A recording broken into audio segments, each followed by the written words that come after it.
میرے دوستوں اور بزرگوں، ان لوگوں سے ہمارا کوئی ذاتی یا جائیداد کا، زمین کا، کسی عہدے منصب کا جھگڑا نہیں ہے۔ بات تو نبی پاک صلی اللہ علیہ وسلم کی عزت کی ہے، اور نبی پاک کی عزت، آپ کی تعظیم اللہ کے حکم سے ہم سب پر لازم ہے۔ سورہ توبہ میں اللہ فرماتا ہے، اے ایمان والو، اپنے باپ اور اپنے بھائیوں کو بھی دوست نہ بناؤ اگر وہ ایمان پر کفر کو پسند کرے۔ یا ایھا الذین آمنوا لا تتخذوا آباءکم واخوانکم اولیاء ان استحبوا الکفر علی الایمان۔ قرآن میں اللہ فرما رہا ہے، باپ ہوں یا بھائی ہوں، اگر ایمان پر وہ کفر کو پسند کریں تو ان کو دوست نہ بناؤ، اور تم میں سے جو ان سے دوستی کریں گے وہی ظالم ہوں گے۔ وَمَن يَتَوَلَّهُم مِّنكُمْ فَأُولَٰئِكَ هُمُ الظَّالِمُونَ۔ اب سورہ مجادلہ میں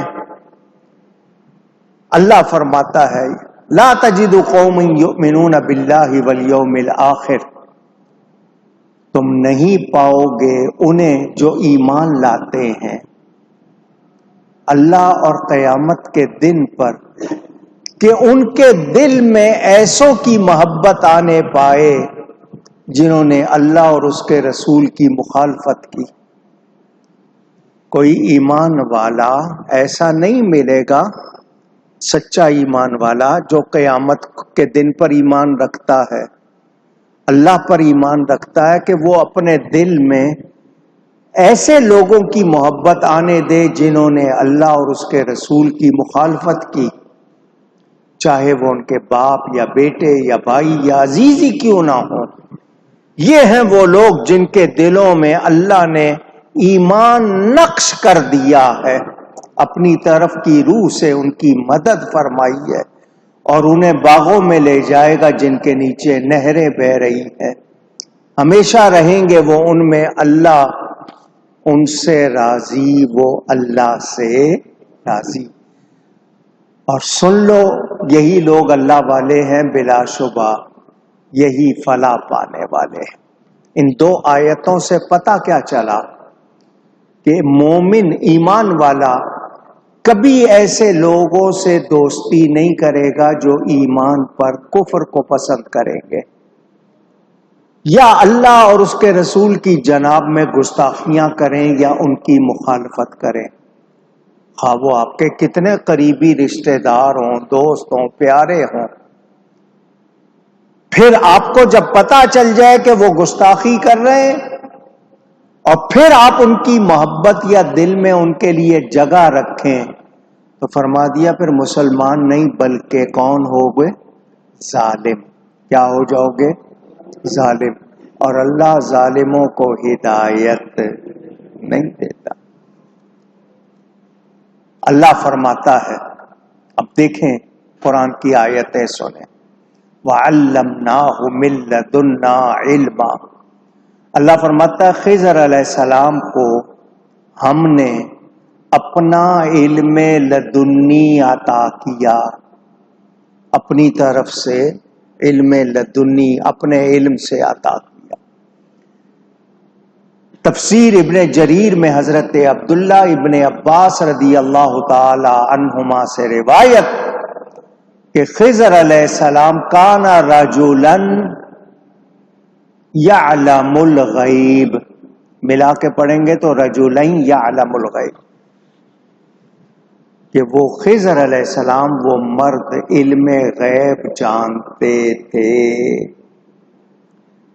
تفسیر بیضاوی میں ہے وہ علم لدنی جو اللہ نے ان کو سکھایا وہ علم غیب ہے۔ تفسیر روح البیان میں ہے وہ علم لدنی غیبوں کا علم ہے۔ تفسیر خازن میں ہے یعنی وہ علم باطن ہے جو الہام کیا گیا۔ اور تفسیر مدارک علی الخازن اس میں ہے یعنی ان کو غیب کی خبریں عطا کی گئیں۔ آپ نے یہ سنا. تفسیروں میں جو کچھ میں نے آپ کو سنایا اس سے کیا پتا چلا کہ اللہ تعالی نے حضرت خضر کہیں، خضر کہیں، خضر کہیں، کوئی بات نہیں، تینوں درست. حضرت خضر کو بھی علم غیب عطا فرمایا تھا، اور ان آیات سے ثابت ہوا کہ اللہ تعالی جس کو چاہتا ہے جتنا چاہتا ہے عطا فرماتا ہے، اور اپنے حبیب کو اس نے جتنا دیا اتنا کسی اور کو نہیں دیا. نبی پاک صلی اللہ علیہ وسلم کا سینہ علوم غیبیہ کا خزینہ تھا. اچھا جی، اب میں آپ کے سامنے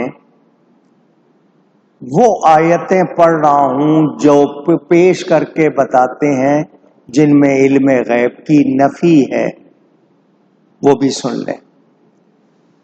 اللہ فرماتا ہے سورہ النمل میں اور سورہ انعام میں ہے، لا يعلم من فی السماوات والارض الغیب الا اللہ، کہ زمین و آسمان میں اللہ کے سوا کوئی غیب نہیں جانتا.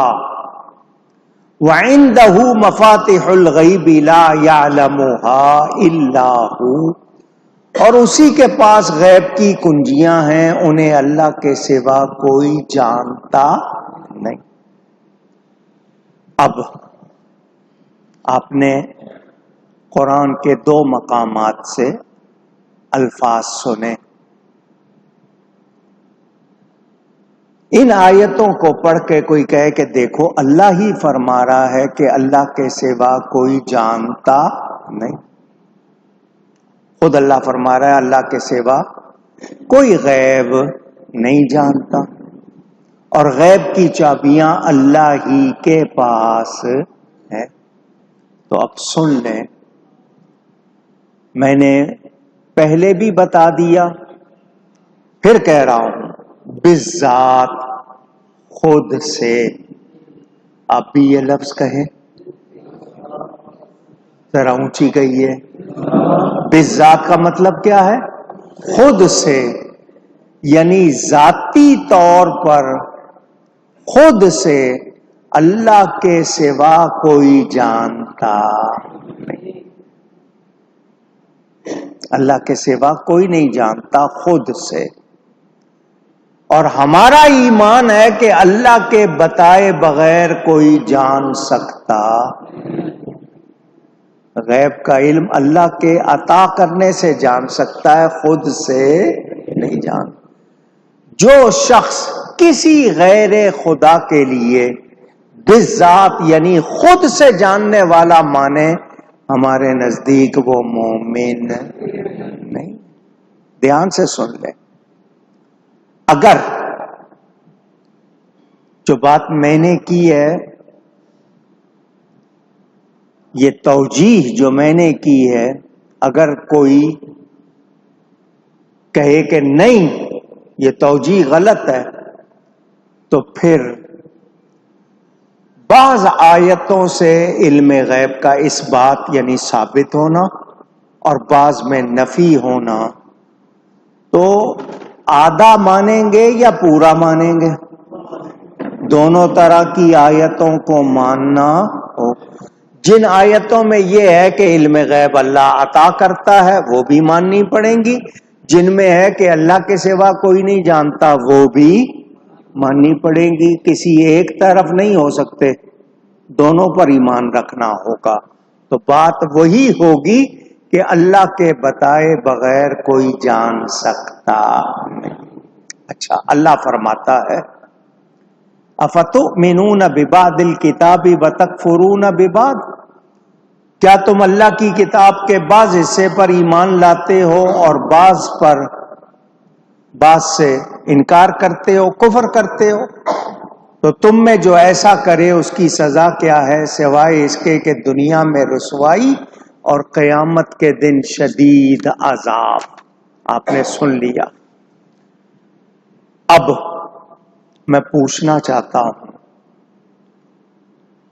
کہ آیات نفی کی بھی ہیں، اس بات کی بھی ہیں. یہ اس بات سے ہے، اس بات یہ ثابت ہونا. آپ وہ اردو والا اس بات یہ بات نہ سمجھ لیجئے گا.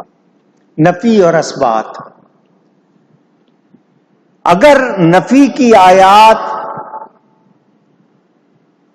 اور اثبات کی آیات پر ایمان لا کر ذاتی علم اور عطائی علم کا فرق نہ کیا جائے بلکہ ایک ہی قسم کا مانا جائے تو قرآن میں تناقض آ جائے گا کہ قرآن کبھی کچھ کہتا ہے کبھی کچھ کہتا ہے، اور قرآن میں تناقض ہو سکتا نہیں، اللہ کا کلام ہے. تو آیات جن میں عطا کا ذکر ہے، اللہ نے عطا کیا، وہ بھی صحیح ہے، اور جن میں اللہ نے فرمایا کوئی نہیں جانتا وہ بھی صحیح ہے. تو جن میں یہ بیان ہے کہ کوئی نہیں جانتا تو اس کا مطلب یہ کہ خود سے جانتا نہیں، خود سے جانتا نہیں، اللہ کے بتانے سے جانتے ہیں، کیونکہ یہ اللہ کا کلام ہے. وَلَوْ كَانَ مِنْ عِنْدِ غَيْرِ اللَّهِ لَوَجَدُوا فِيهِ اخْتِلَافًا كَثِيرًا. اگر یہ کسی غیر خدا کی طرف یہ کتاب آتی اس کی طرف سے یا اس کی ہوتی تو اس میں ضرور اختلاف ہوتا. تو اب فیصلہ کیا ہوا کہ جن آیتوں میں نفی ہے کہ اللہ کے سوا کوئی نہیں جانتا، اس کا مطلب یہ کہ خود سے کوئی جان سکتا نہیں، جانتا نہیں. اور جن میں اثبات ہے، ثابت کیا گیا ہے، بتایا گیا ہے، تو اس کا مطلب یہ کہ اللہ کی عطا سے جانتے ہیں، بلا شبہ کوئی انکار نہیں کیا جا سکتا. اور نبی پاک صلی اللہ علیہ وآلہ وسلم اللہ کی عطا سے جانتے. اب جو مانتا ہے وہ کہے جانتے ہیں. جب رب خود نہیں چھپا اس نے اور کیا چھپانا ہے؟ سمجھ رہے ہیں آپ؟ جو اللہ کے عطا کیے ہوئے علم غیب کا منکر ہوگا، کیونکہ آیات موجود ہے، اللہ کے عطا کیے ہوئے علم غیب کا جو منکر ہوگا وہ کافر ہوگا. کیونکہ مومن اللہ کی کسی آیت کا انکار نہیں کرتا بلکہ سارے قرآن پر ایمان رکھتا ہے. ابھی میں مزید اس پر گفتگو نہیں کر رہا، یہ میں نے جتنی گفتگو کی ہے یہ اپنے والد صاحب قبلہ کی کتاب ذکر جمیل سے کی ہے. ابھی بہت سی کتابیں باقی ہیں نبی کے علم غیب کے بیان کے لیے. انشاءاللہ اگر میں لایا اور سنایا کتنے جمعے لگ جائیں آپ کو مسئلے سمجھا دوں گا.